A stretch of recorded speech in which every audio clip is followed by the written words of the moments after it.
20 ways to become a conscious woman. And I'll do one on men. So this isn't to single out women or to seem misogynistic. In fact, point one is that it's not misogynistic to say that women should be women, and if that's what they intend to be, if they intend to be mothers, if they intend to be wives, if they want a man that's a masculine, person that's stronger and smarter and more financially, able than they are, and can, then they're going to want to be a feminine woman, and it actually takes more courage to do that, especially in this day and age. But here's the thing: you can't do it unless you have masculine, like have a father figure, have masculine figures providing and protecting for you. And you might think, how does that make sense if I'm working? Well, like if I were a woman and I was working, I would maybe attend some type of church or have a father help me manage my money, and this is point number two, is that the way women operate is they often will spend money on vacations, on pets, on trying to look flashy with luxury goods or cars, and all the whole nail polish and BBL and all of it. But none of that, like, if they really, like, does any of that really appeal to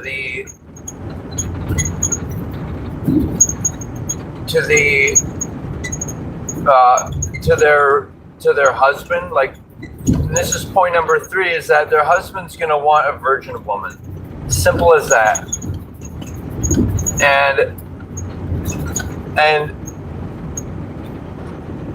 so they need to not think that, and women know that at a subconscious level. They know that, that's why they slut shame each other. Like, that's the most pronounced insult a woman can give to another woman, I think, is the slut shaming, right? But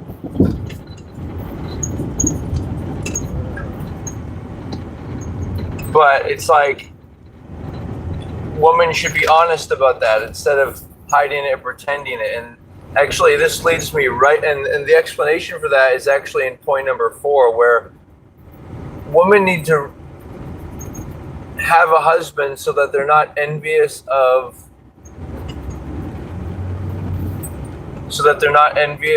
their daughters and everything. Because what ends up happening, I've noticed in society, is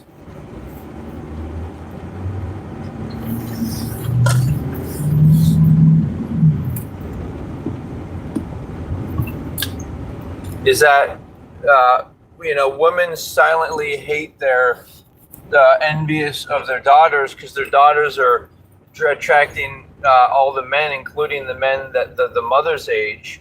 And so it's a dark cycle, because it makes the woman not care or want to protect their daughters from dangerous men. So it's a really dark cycle. We can break it if we work together to create intentionally, consciously crafted, durable family foundations. Okay, so that's 4 solid points there, but I'm not done. I've got 16 more I'm going to conjure up here. So point number 5 is that sometimes women don't care about the source of income of the husband. And in this day and age, that's unacceptable, because women can make their own money in a moral way, in an ethical way. They don't have to rely on a man to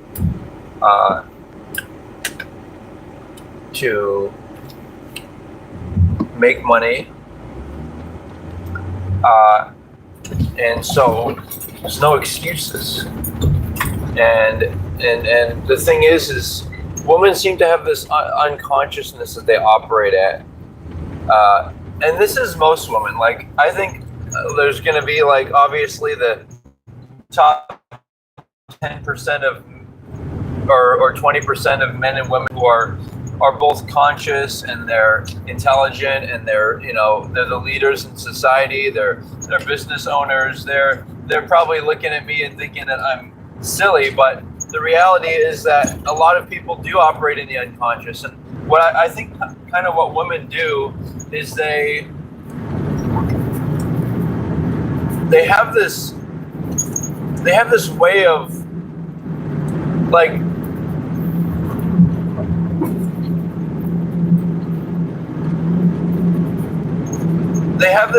like following the top, whatever the top kind of rappers and whoever's most popular, whatever they do.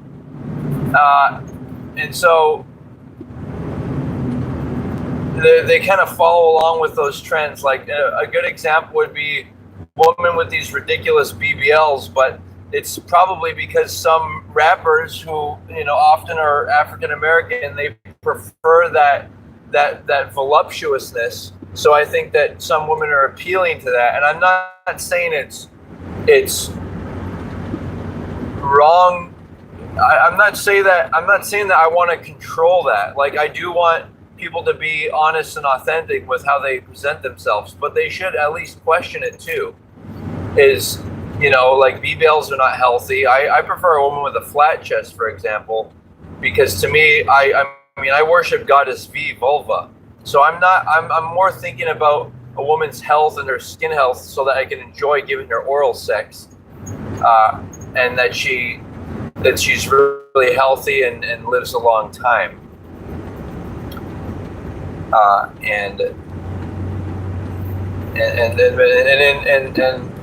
And so maybe point number 6 is that women are not worshiping Goddess V. They're not worshiping their own vulva.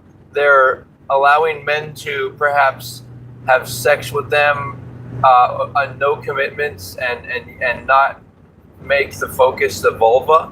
Like here's what I mean by focus the vulva. The number one priority for a man and woman, in order to follow the protocols and precepts of worshiping Goddess V, is for the man to give the woman oral sex. And this should be more important than the man wanting to receive oral sex. It's actually feminine for a man to want to receive that sexual attention and energy from a woman.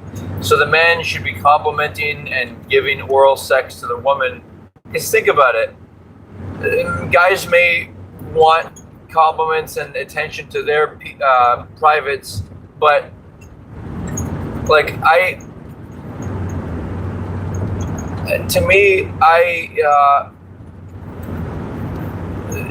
women want the same thing. If that's what men want, then that's what women want. So don't worry so much, guys.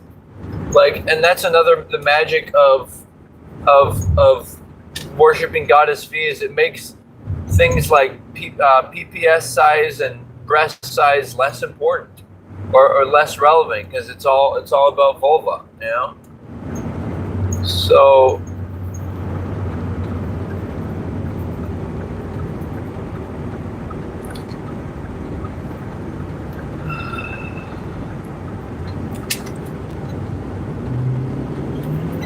So that's point 7, is to focus on Goddess V. That should be your top priority, right?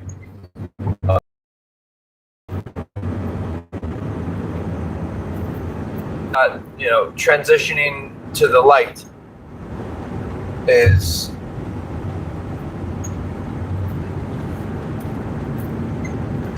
woman listening. The dark side of woman is that they neglect to focus on what their father thinks they should do. So the father is someone who, and brothers and other legitimate male guardians in her life. Those are people who legitimately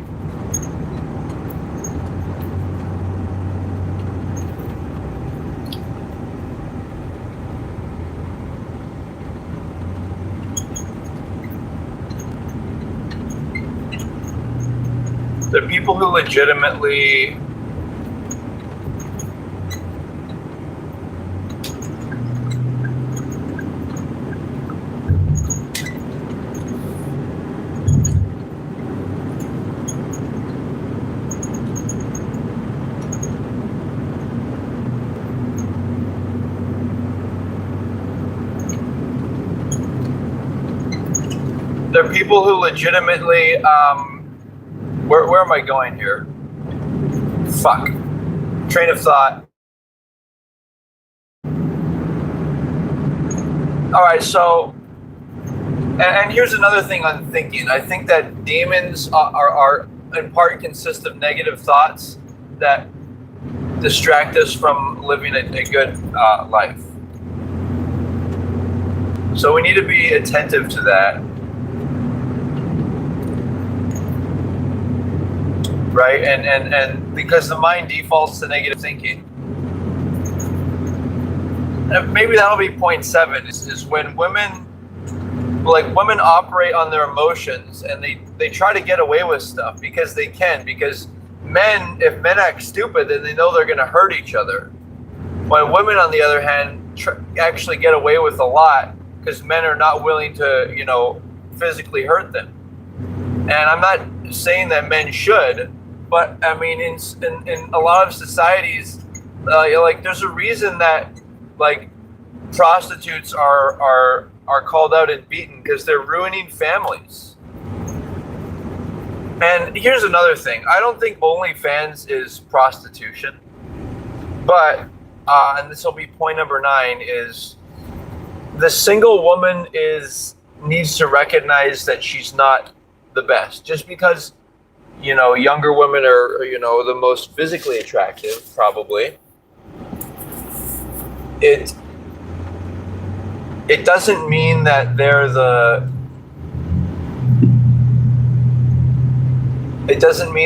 best.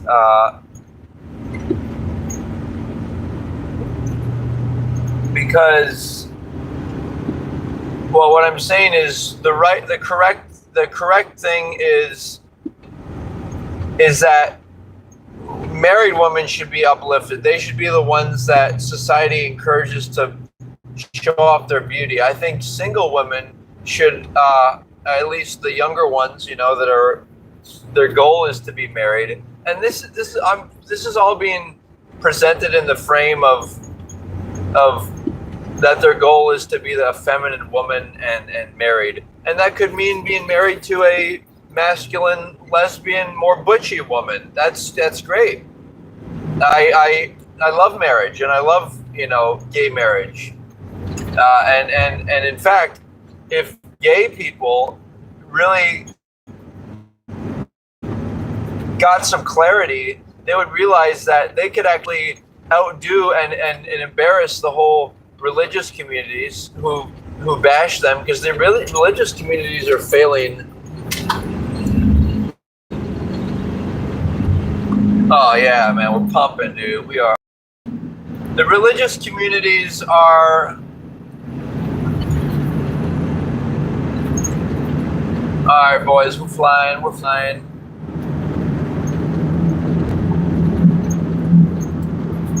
The religious communities are the ones who are supposed to be all about marriage, but they're failing too. So if the gay community could get coordination, they could learn to really not seduce each other unlovingly and to engage in marriage and actually set a trend. Set a fucking trend for... See, the fundamental thing, guys, is premarital religion's main objective is to promote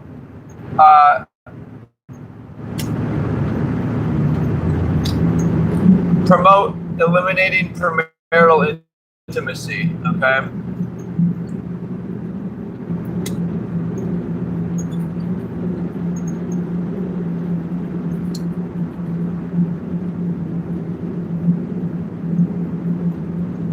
Yeah.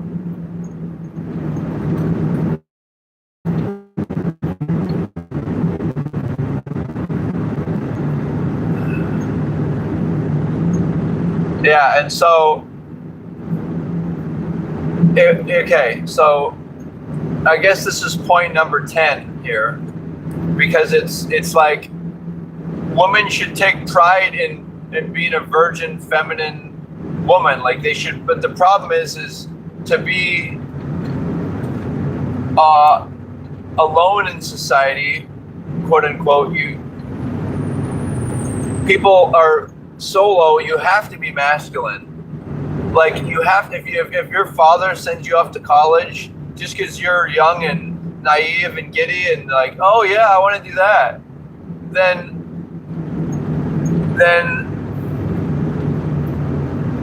that's a problem, because he's not protecting you, he's not being your father. Like that's another thing, is using terms that are ambiguous. Even the title of my video here, good and bad, it's not about good and bad. It's about what's sustainable and loving and what's not, you know? All right, come on, boys. Let's push it, boys. Let's push it.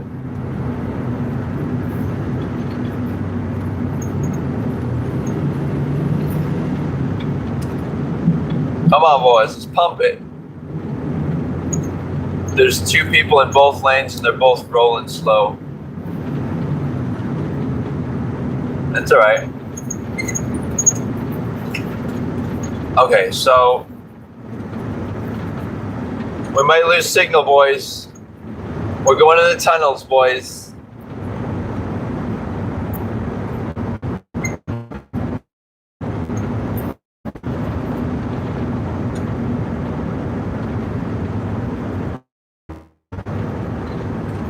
How's the signal, boys? Checking the signal.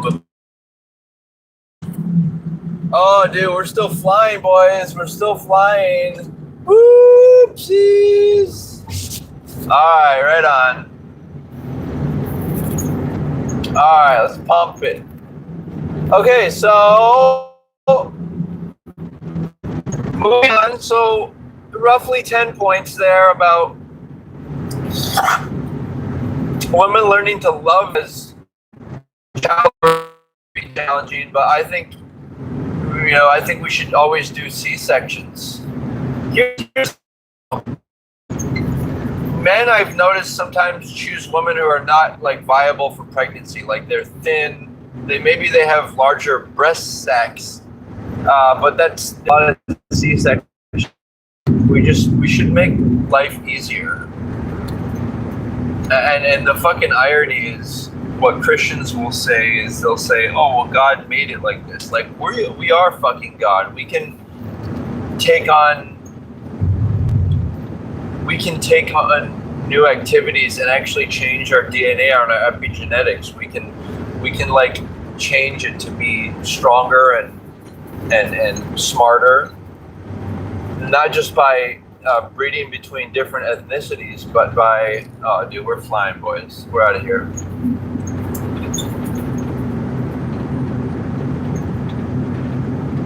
All right, so now I gotta come up with 10 more, okay, reasons why the dark side of women, why the differences between a bad and a good woman. So another thing is actual physical health. Like, what women mistakenly do is they'll rely on things like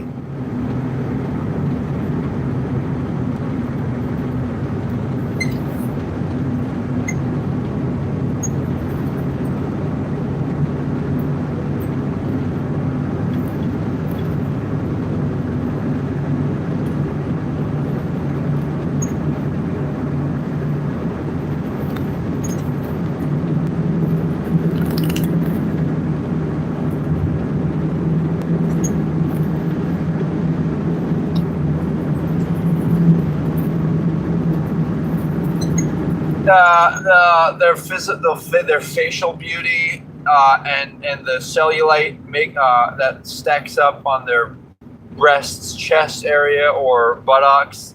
The problem is that's not healthy. It's not actually healthy, and although that may visually draw men in, it's not consequential. So it's focus on your husband, on the long-term health.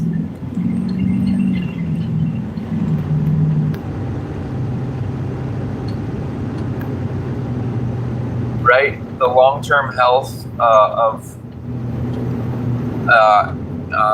of your life and relationship, and realize that the fat all carries all diseases, so it's all gonna, and it all sags, so you don't want it. All right, and it's easy to get fooled by yourself and by guys thinking that, oh, you look attractive, but what are you gonna, the fuck are you gonna look like in 30 years? Okay. All right. And that actually branches right into point 11, where it's like,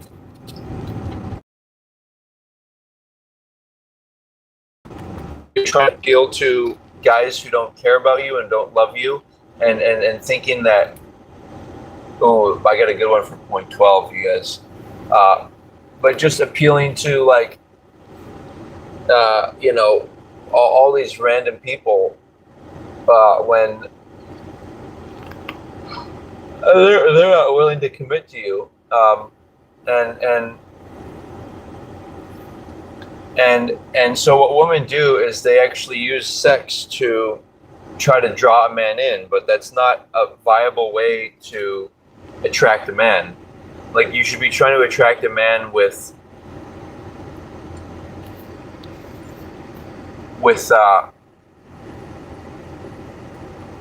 your purity, and with, because you have the similar values as him. Like, let's say you're a woman and let's say you like, you know, you like men, and for example, you kind of run into men. What's important to do is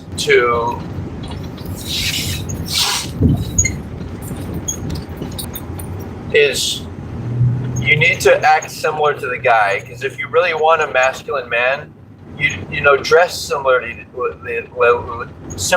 him, work out, do the same kind of, try to do the same type of workouts as him, like pattern yourself, eat similarly to him. Try to pattern yourself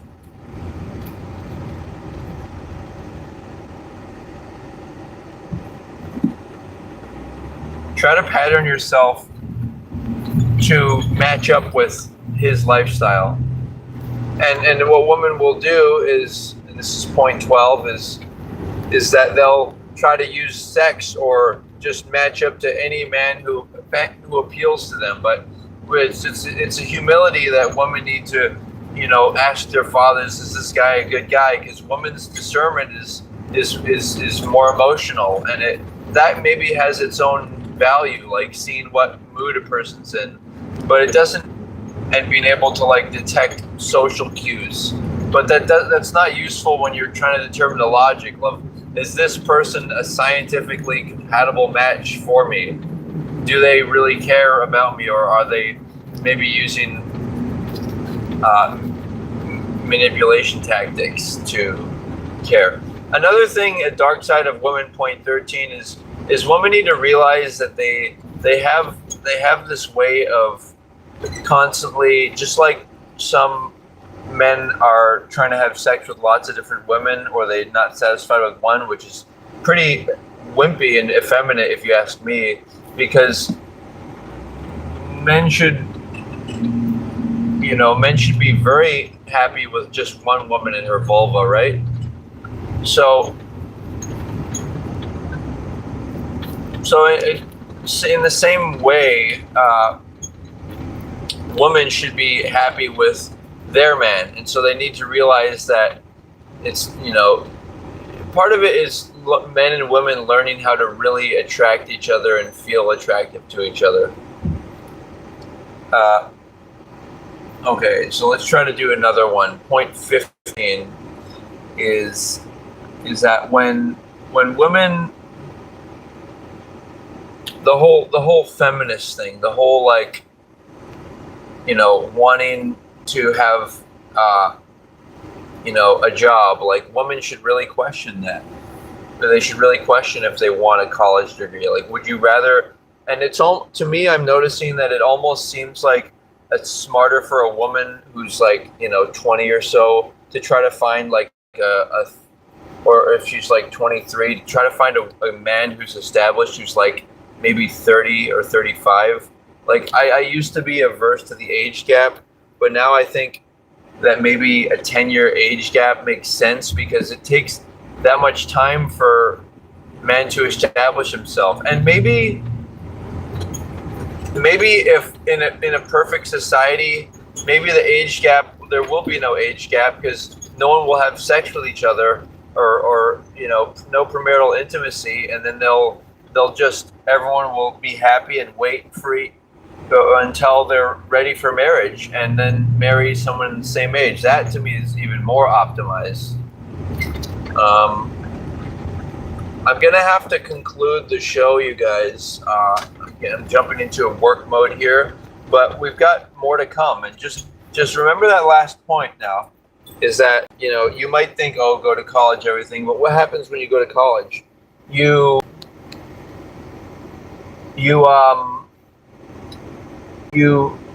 have to go to college for 8 years, and then you have to get a job. Well, where's the time for raising your family and being a loving wife and being able to make home cooked meals for your husband? Like, don't think of things in terms of, oh, I guess I have to do this. Life is hard and everything, the economy or whatever. Think in terms of ideals. Like, what do you really want? What's ideal?